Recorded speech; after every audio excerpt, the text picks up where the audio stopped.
News India 27 नव्या पिढीचं नवं माध्यम। खंडणी उकळण्यासाठी विष्णू रामचंद्र भागवत आणि त्याचा भाऊ रूपचंद्र रामचंद्र भागवत याचे बुधवारी रात्री 9च्या सुमारास अज्ञातांकडून सीबीएस परिसरातून अपहरण करण्यात आलं होतं। अपहरणाची माहिती पोलिसांना मिळताच गुन्हे शाखेच्या पथकाने संशयितांचा मार्ग काढलाय। अपहरणकर्ते रूपचंद्र यांना सोडून विष्णू भागवतला घेऊन फरार झाले होते। पथकाने वेगवान तपास करत दोघांना सुखरूप ताब्यातून घेतलंय।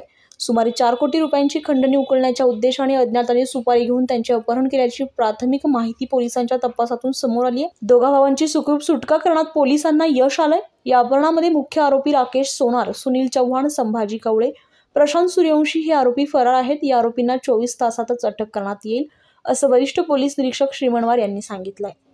28 रोजी संध्याकाळी 7:30 वाजण्याच्या सुमारास सीबीएस बसस्टँड जवळ काही लोकांनी 2 इसमांना गाडीमध्ये टाकून त्यांचं अपहरण केले असे आम्हाला आमच्या बातमीदारामार्फत आणि वरिष्ठांकडून माहिती मिळाल्याने आम्ही सदर घटनास्थळी जाऊन CCTV फुटेज चेक केले असता आम्हाला सदरची बातमी खरी असल्याचे समजून आले व त्यातील अपहरित इसमांच्या चेहऱ्यावरून आम्ही नावगाव निष्पन्न केलं। त्यानंतर सदरील गाडींचा आम्ही शोध घेतला असता आम्हाला गाडीचा शोध घेणे चालू असताना रात्रीच्या 12 वाजण्याच्या सुमारास त्यात अपहरण व्यक्ती नामे रूपचंद भागवत यास अपहरणकर्त्यांनी पैसे जमा करून त्यांना देण्यासाठी म्हणून मुक्त केले होतं अशी बातमी मिळाल्याने आम्ही अपहरण व्यक्ती रूपचंद भागवत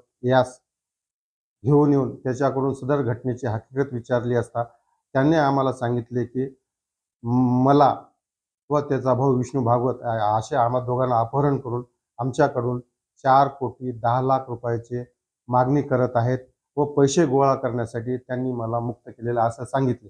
मग त्यावरून आम्ही सदरील गुन्ह्याच्या तपासास सुरुवात केली व आरोपींचे नाव निष्पन्न केले। त्यानंतर आम्ही आरोपीचा शोध घेत असता आमचे पोलीस अंमलदार बागुल काटे परदेशी यांना समजले की गुन्ह्यात वापरलेली कार ही सातपूर इथे आलेली आहे व असे समजल्यावरून त्यांनी जाऊन ते कार व कार चालकाला ताब्यात घेतले। त्यानंतर आम्ही त्या ताब्यात घेऊन त्याच्याकडे चौकशी केली असता या गुन्ह्यामध्ये त्यांनी आणखी 3 चारचाकी वाहने वापरलेली आहेत व त्यांच्या ताब्यामध्ये विष्णू भागवत हा आहे असे समजले। त्यानंतर आम्ही त्याचे आणखी अधिक सखोल चौकशी केली असता त्याने त्याच्याजवळ असलेले देशी गावठी कट्टा हे कारमधून काढून दिले, ते आम्ही जप्त केले आणि तपासास सुरुवात केली।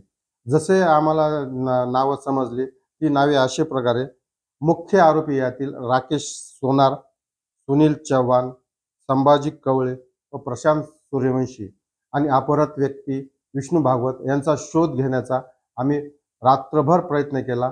आम्ही त्यांच्या मागावर आहोत हे त्यांना समजलं, ते आमच्या पुढे आणि आम्ही त्यांच्या मागे पाठलाग करत होतो।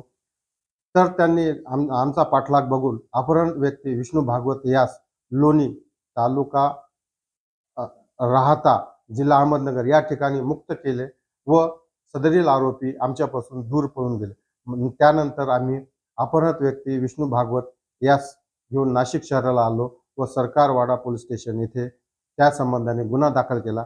उर्वरित 4 आरोपींना आम्ही 24 तासाच्या आत अटक करू असे तुम्हाला मी आश्वासित करतो।